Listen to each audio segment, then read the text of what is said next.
हरे कृष्णा। आज हम सुनेंगे बृहस्पतिवार की व्रत कथा। इस कथा को सुनने से भक्तों की सभी मनोकामनाएं भगवान बृहस्पति देव की कृपा से पूर्ण हो जाती हैं। भारतवर्ष में एक प्रतापी और दानी राजा राज्य करता था। वह नित्य गरीबों और ब्राह्मणों की सहायता करता था। यह बात उसकी रानी को अच्छी नहीं लगती थी। वह ना ही गरीबों को दान देती और ना ही भगवान का पूजन करती थी। वो राजा को विधान देने से मना किया करती थी।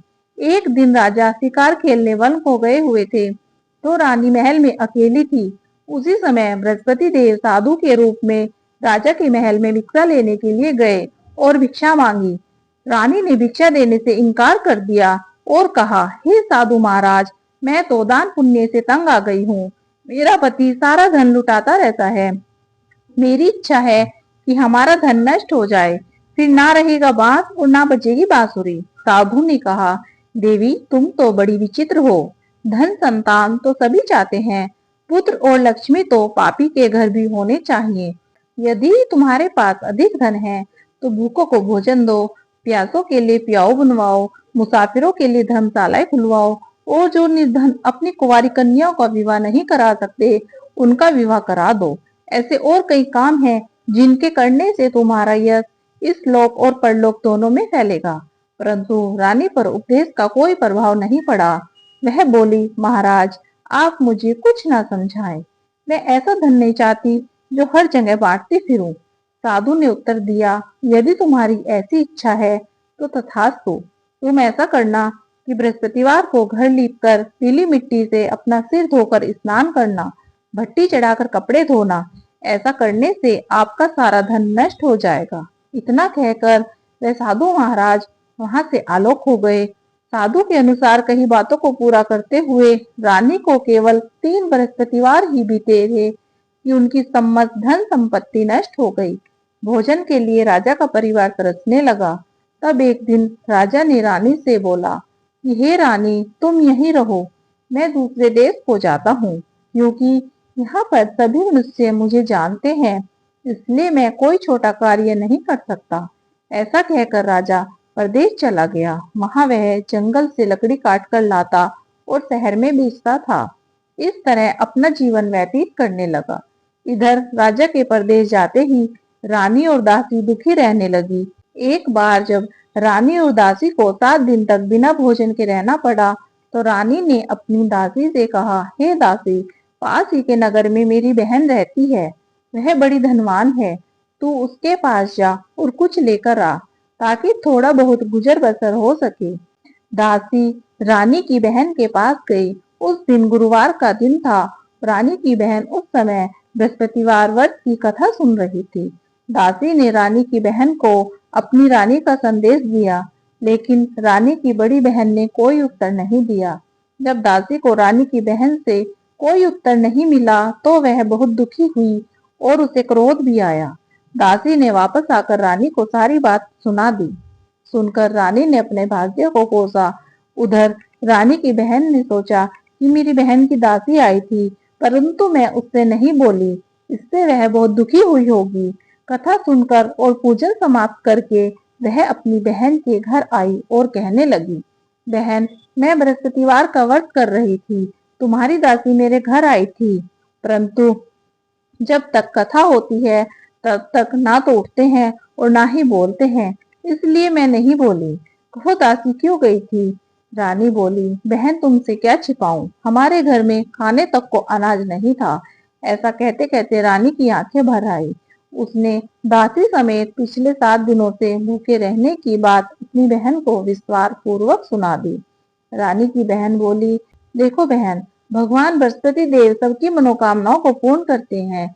देखो, शायद तुम्हारे घर में अनाज रखा हो।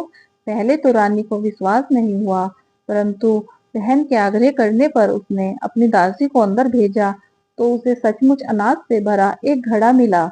यह देखकर रानी की दासी को बड़ी ही हैरानी हुई। दासी रानी से कहने लगी, हे रानी, जब आपको हमको भोजन नहीं मिलता है तो हम व्रत ही तो करते हैं, इसलिए क्यों न इनसे व्रत और कथा की विधि पूछ ली जाए, ताकि हम भी व्रत कर सकें। तब रानी ने अपनी बहन से बृहस्पतिवार व्रत के बारे में पूछा। उसकी बहन ने बताया, बृहस्पतिवार के व्रत में चने की दाल और मुनक्का से विष्णु भगवान का केले की जड़ में पूजन करें तथा दीपक जलाएं, व्रत कथा सुने और पीला भोजन ही करें। इससे बृहस्पति देव प्रसन्न होते हैं। व्रत और पूजन विधि बताकर रानी की बहन अपने घर को लौट आई।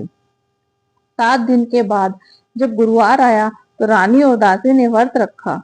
गुड़साल में जाकर चना और गुड़ लेकर आई, फिर उससे केले की जड़ में तथा भगवान विष्णु का पूजन किया। अब पीला भोजन कहाँ से आए, इस बात को लेकर दोनों बहुत दुखी थी, क्योंकि उन्होंने व्रत रखा था, इसलिए बृहस्पति देव उनसे प्रसन्न थे। इसलिए वे एक साधारण व्यक्ति का रूप धारण करके 2 थालों में सुंदर पीला भोजन दासी को दे गए। भोजन पाकर दासी बहुत प्रसन्न हुई और फिर रानी के साथ मिलकर भोजन ग्रहण किया। उसके बाद वे सभी गुरुवार को व्रत और पूजन करने लगी। बृहस्पति भगवान की कृपा से उनके पास फिर से धन संपत्ति आ गई, परंतु रानी फिर से पहले की तरह आलस्य करने लगी। तब दासी बोली, देखो रानी, तुम पहले भी इसी प्रकार आलस्य करती थी। तुम्हें धन रखने में कष्ट होता था, इस कारण सभी धन नष्ट हो गया, और अब जब भगवान बृहस्पतिवार की कृपा से धन मिला है तो तुम्हें फिर से आलस्य होता है। रानी को समझाते हुए दासी कहती है कि बड़ी ही मुसीबतों के बाद हमने यह धन पाया है, इसलिए हमें दान पुण्य करना चाहिए, भूखे मनुष्यों को भोजन कराना चाहिए और धन को शुभ कार्यों में खर्च करना चाहिए, जिससे तुम्हारे कुल का यश बढ़ेगा, स्वर्ग की प्राप्ति होगी और पितृ प्रसन्न होंगे। दासी की बात मानकर रानी अपना धन शुभ कार्यों में खर्च करने लगी, जिससे पूरे नगर में उसका यश फैलने लगा। उधर एक दिन राजा दुखी होकर जंगल में एक पेड़ के नीचे आसन जमाकर बैठ गया। वह अपनी दशा को याद करके व्याकुल होने लगा। बृहस्पतिवार का दिन था। एकाएक उसने देखा कि एक निर्जन वन में एक साधु प्रकट हुए हैं। वह साधु वेश में स्वयं बृहस्पति देवता थे।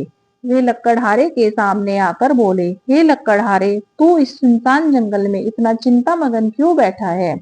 लक्कड़हारे ने दोनों हाथ जोड़कर प्रणाम किया और उत्तर दिया, महाराज जी, आप सब कुछ जानते हैं, मैं क्या कहूँ। और यह कहकर वह रोने लगा और साधु को अपनी आत्मकथा सुनाई। महात्मा जी ने कहा, तुम्हारी स्त्री ने बृहस्पतिवार के दिन बृहस्पति भगवान का निरादर किया है, जिसके कारण रुष्ट होकर उन्होंने तुम्हारी यह दशा कर दी है। अब तुम चिंता को दूर करके मेरे कहने पर चलो तो तुम्हारे सब कष्ट दूर हो जाएंगे और भगवान पहले से भी अधिक संपत्ति देंगे। तुम बृहस्पतिवार के दिन कथा किया करो। 2 पैसे के चने मुनक्का लाकर उसका प्रसाद बनाओ और शुद्ध जल के लोटे में शक्कर मिलाकर अमृत तैयार करो। कथा के पश्चात अपने सारे परिवार और सुनने वाले प्रेमियों में अमृत व प्रसाद को बांटकर खुद भी ग्रहण करो। ऐसा करने से भगवान तुम्हारी सभी मनोकामनाएं पूरी करेंगे। साधु के ऐसे वचन सुनकर लक्कड़हारा बोला, हे प्रभु, मुझे लकड़ी बेचकर इतना पैसा नहीं मिलता जिससे भोजन के उपरांत कुछ बचा सकूं।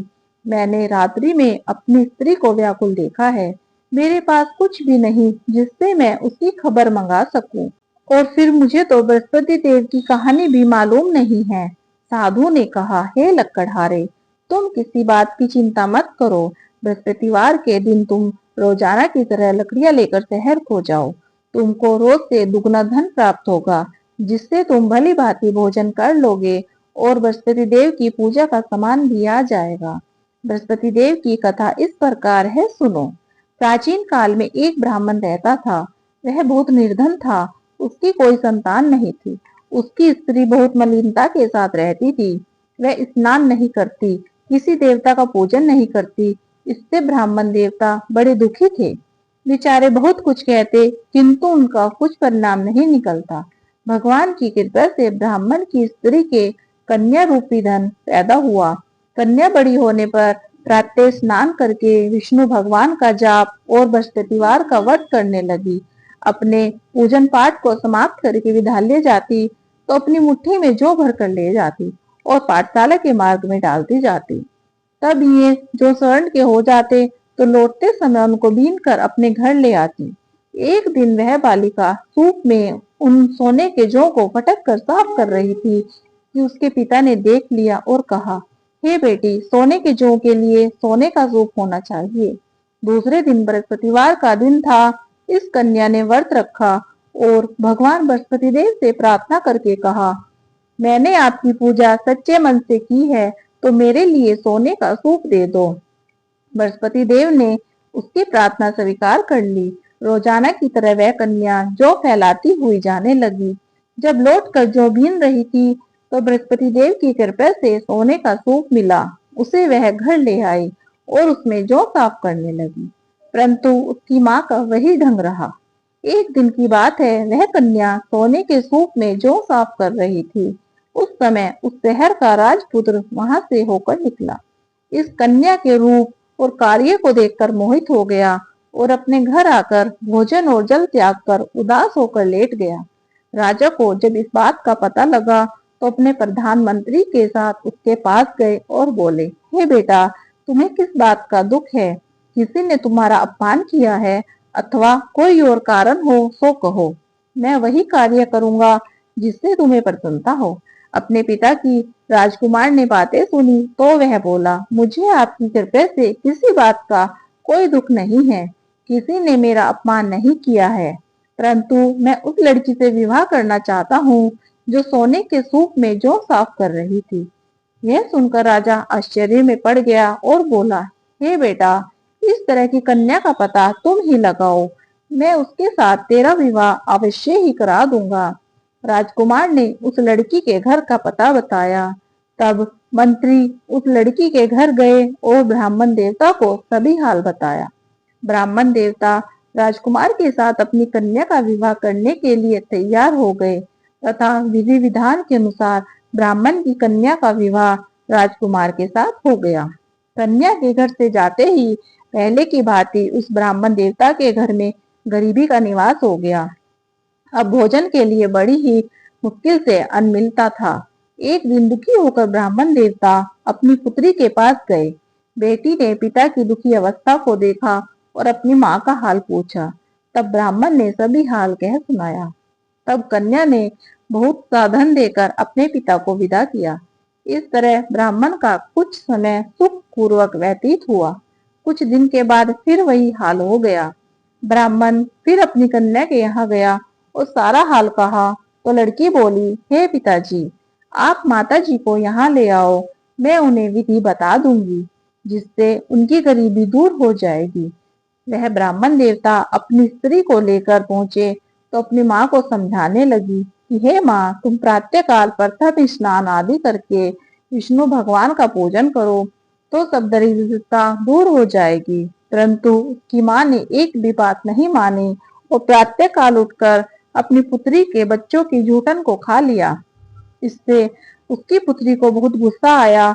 उसने एक रात को एक कोठरी से सारा सामान निकाल दिया और अपनी माँ को उसमें बंद कर दिया। प्रातः उसमें से उसे निकाला तो स्नान आदि करा के पूजा पाठ कराया तो उसकी माँ की बुद्धि ठीक हो गई। इसके बाद वह नियम से पूजा पाठ करती और प्रत्येक बृहस्पतिवार को व्रत रखने लगी। इस व्रत के प्रभाव से उसकी माता और पिता बहुत ही धनवान और पुत्रवान हो गए। बृहस्पति देवता के प्रभाव से इस लोक के सुख को भोगकर अंत में स्वर्ग लोक को गए। इस तरह कहानी कहकर साधु देवता वहां से अंतर्ध्यान हो गए। धीरे धीरे समय व्यतीत होने पर फिर वही बृहस्पतिवार का दिन आया। लकड़हारा जंगल से लकड़ी काटकर किसी शहर में बेचने गया। उसे उस दिन और दिन से अधिक पैसा मिला। राजा ने चना, गुड़ आदि लाकर गुरुवार का व्रत किया। उस दिन से उसके सभी क्लेश दूर हो गए। परंतु जब दोबारा गुरुवार का दिन आया तो बृहस्पतिवार का व्रत करना भूल गया। इस कारण बृहस्पति भगवान नाराज हो गए। उस दिन उस नगर के राजा ने विशाल यज्ञ का आयोजन किया था तथा शहर में यह घोषणा करा दी थी कि कोई भी मनुष्य अपने घर में भोजन ना बनाए, ना आग जलाए। समस्त जनता मेरे यहाँ भोजन करने आए। जो इस आज्ञा को नहीं मानेगा उसे फांसी की सजा दी जाएगी। इस तरह की घोषणा संपूर्ण नगर में करवा दी गई। राजा की आज्ञा के अनुसार शहर के सभी लोग भोजन करने गए, लेकिन लकड़हारा कुछ देर से पहुंचा। इसलिए राजा उसको अपने साथ घर ले गए और ले जाकर भोजन करा रहे थे तो रानी की दृष्टि उस खूंटी पर पड़ी जिस पर उसका हार लटका हुआ था। वह वहां पर दिखाई नहीं दिया। रानी ने निश्चय किया कि मेरा हार इस मनुष्य ने चुरा लिया है। उसी समय सिपाहियों को बुलाकर उसको कारागाह में डलवा दिया। जब लक्कड़हारा कारागाह में पड़ गया और बहुत दुखी होकर विचार करने लगा कि ना जाने कौन से पूर्व जन्म के कर्म से मुझे यह दुख प्राप्त हुआ है, तो उसी समय साधु को याद करने लगा जो कि जंगल में मिले थे। उसी समय बृहस्पति देव साधु के रूप में प्रकट हुए और उसकी दशा को देखकर कहने लगे, अरे मूर्ख, तूने बृहस्पति देव की कथा नहीं करी, इस कारण तुझे दुख प्राप्त हुआ है। अब चिंता मत कर। बृहस्पतिवार के दिन कारागार के दरवाजे पर 4 पैसे पड़े मिलेंगे। उनसे तो बृहस्पति देव की पूजा करना, तेरे सभी कष्ट दूर हो जाएंगे। बृहस्पतिवार के दिन उसे 4 पैसे पड़े मिले। लक्कड़हारे ने कथा कही। उसी रात्रि को बृहस्पति देव ने उस नगर के राजा को सपने में कहा, हे राजा, तुमने जिस आदमी को कारागाह में बंद किया है वह निर्दोष है, वह राजा है, उसे छोड़ देना। रानी का हार उसी खूंटी पर लटका है। अगर तू ऐसा नहीं करेगा तो मैं तेरे राज्य को नष्ट कर दूंगा। इस तरह रात्रि के सौपन को देखकर राजा प्रातःकाल उठा और खूंटी पर हाथ देखकर लक्कड़हारे को बुलाकर रक्षमा मांगी और लक्कड़हारे को योग्य सुंदर वस्त्र आभूषण देकर विदा किया। बृहस्पति देव की आज्ञा के अनुसार लक्कड़हारा अपने नगर को चल दिया। राजा जब अपने नगर के निकट पहुंचा तो देखा पहले से अधिक बाग, तालाब, कुएं तथा धर्मशालाएं, मंदिर आदि बन गए थे। राजा ने पूछा, यह किसका बाग और धर्मशाला है? तब नगर के सब लोग कहने लगे, यह सब रानी और बांदी के हैं। तो राजा को आश्चर्य हुआ और गुस्सा भी आया। जब रानी ने यह खबर सुनी कि राजा आ रहे हैं, तो उन्होंने दासी से कहा, हे दासी, देख राजा हमको कितनी बुरी हालत में छोड़ गए थे। हमारी ऐसी हालत देखकर वह लौट ना जाए, इसलिए तू दरवाजे पर खड़ी हो जा। आज्ञा के अनुसार दासी दरवाजे पर खड़ी हो गई। राजा आए तो उन्हें अपने साथ लेकर आई। तब राजा ने क्रोध करके अपनी रानी से पूछा, यह धन तुम्हें कैसे प्राप्त हुआ? तब उन्होंने कहा, हमें यह सब धन बृहस्पति देव के वध के प्रभाव से प्राप्त हुआ है। राजा ने निश्चय किया कि 7 रोज बाद तो सभी बृहस्पति देव का पूजन करते हैं, परंतु मैं प्रतिदिन दिन में 3 बार कहानी और रोज व्रत किया करूंगा। अब हर समय राजा के दुपट्टे में चने की दाल बंधी रहती और दिन में 3 बार कहानी कहते। एक रोज राजा ने विचार किया कि चलो अपनी बहन के यहाँ हो आवे। इस तरह निश्चय करके राजा घोड़े पर सवार होकर अपनी बहन के यहाँ को चलने लगा। मार्ग में उसने देखा कुछ आदमी एक मुर्दे को लिए जा रहे हैं। उन्हें रोककर राजा कहने लगा, अरे भाइयों, मेरी बृहस्पति देव की कथा सुन लो। वे बोले, हमारा तो आदमी मर गया है, इसको अपनी कथा की पड़ी है। परंतु कुछ आदमी बोले, कहो, हम तुम्हारी कथा भी सुनेंगे। राजा ने दाल निकाली और कथा आदि हुई तो मुर्दा हिलने लगा, और जब कथा समाप्त हुई तो मनुष्य राम राम करके उठ खड़ा हुआ। आगे मार्ग में उसे किसान खेत में हल चलाता मिला। राजा ने उसे देखकर बोला, हे भैया, तुम मेरी बृहस्पतिवार की कथा सुन लो। किसान बोला, जब तक मैं तेरी कथा सुनूंगा तब तक 4 हरैया और जोत लूंगा। जा अपनी कथा किसी और को सुनाना। इस तरह राजा आगे चलने लगा। राजा के हटते ही बैल पछाड़ खाकर गिर गए और किसान के पेट में बड़ी जोर का दर्द होने लगा। उस समय उसकी माँ रोटी लेकर आई और उसने जब यह देखा तो अपने पुत्र से सब हाल पूछा और बेटे ने सभी हाल कह दिया। तो बुढ़िया दौड़ी दौड़ी उस घुड़सवार के पास गई और बोली, मैं तेरी कथा सुनूंगी, तू अपनी कथा मेरे खेत पर चलकर ही कहना। राजा ने बुढ़िया के खेत पर जाकर कथा कही, जिसके सुनते ही उसके बैल खड़े हो गए तथा किसान के पेट का दर्द भी बंद हो गया। राजा अपनी बहन के घर पहुंचा। बहन ने भाई की खूब मेहमानी की। दूसरे रोज प्रातःकाल राजा जगा तो देखने लगा कि सब लोग भोजन कर रहे हैं। राजा ने अपनी बहन से कहा, ऐसा कोई मनुष्य है जिसने भोजन नहीं किया हो? मेरे बृहस्पतिवार की कथा सुन ले। तब बहन बोली, हे भैया, यह देश ऐसा ही है, यहाँ पहले लोग भोजन करते हैं, बाद में अन्य काम करते हैं। अगर कोई पड़ोस में हो तो मैं देख आती हूँ। ऐसा कहकर वह देखने चली गई, परंतु उसे कोई वैसा व्यक्ति नहीं मिला जिसने भोजन न किया हो। अतः वह एक कुम्हार के घर गई जिसका लड़का बीमार था। उसे मालूम हुआ कि उनके यहाँ 3 रोज से किसी ने भोजन नहीं किया है। रानी ने अपने भाई की कथा सुनने के लिए कुम्हार से कहा। वह तैयार हो गया। राजा ने जाकर बृहस्पतिवार की कथा कही, जिसको सुनकर उसका लड़का ठीक हो गया। अब तो राजा की प्रशंसा होने लगी। एक रोज राजा ने अपनी बहन से कहा, हे बहन, हम अपने घर को जाएंगे, तुम भी तैयार हो जाओ। राजा की बहन ने अपनी सास से कहा, तो सास ने कहा, हाँ चली जा, परंतु अपने लड़कों को मत ले जाना, क्योंकि तेरे भाई की कोई औलाद नहीं है। बहन ने अपने भैया से कहा, हे भैया, मैं तो चलूंगी, पर कोई बालक नहीं चलेगा। तो राजा बोला, जब कोई बालक नहीं चलेगा तब तुम ही क्या करोगी। बड़ी दुखी मन से राजा अपने नगर को लौट आया। राजा ने अपनी रानी से कहा, हम निर्वंशी हैं, हमारा मुख देखने का धर्म नहीं है और कुछ भोजन आदि नहीं किया। रानी बोली, हे प्रभु, बृहस्पति देव हमें सब कुछ दिया है, वह हमें औलाद अवश्य देंगे। उसी रात को बृहस्पति देव ने राजा से सपने में कहा, हे राजा उठो, सभी सोच त्याग दो, तेरी रानी गर्भ से है। राजा को यह बात सुनकर बड़ी खुशी हुई। 9वें महीने में उनके गर्भ से एक सुंदर पुत्र पैदा हुआ।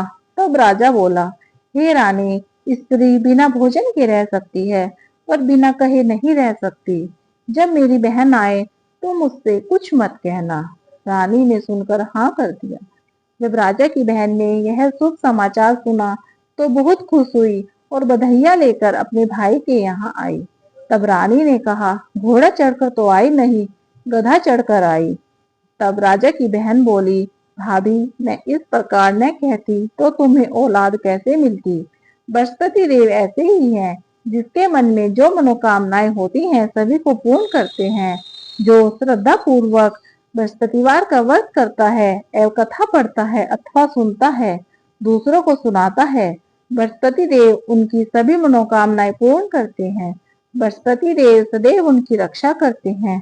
जो संसार में सच्ची श्रद्धा और सद्भावना से बृहस्पति देव का पूजन करते हैं, उनकी सभी मनोकामनाएं उसी प्रकार पूर्ण होती हैं जैसे राजा और रानी की बृहस्पति देव ने पूर्ण की है। बोलो बृहस्पति देव भगवान की जय, विष्णु भगवान की जय।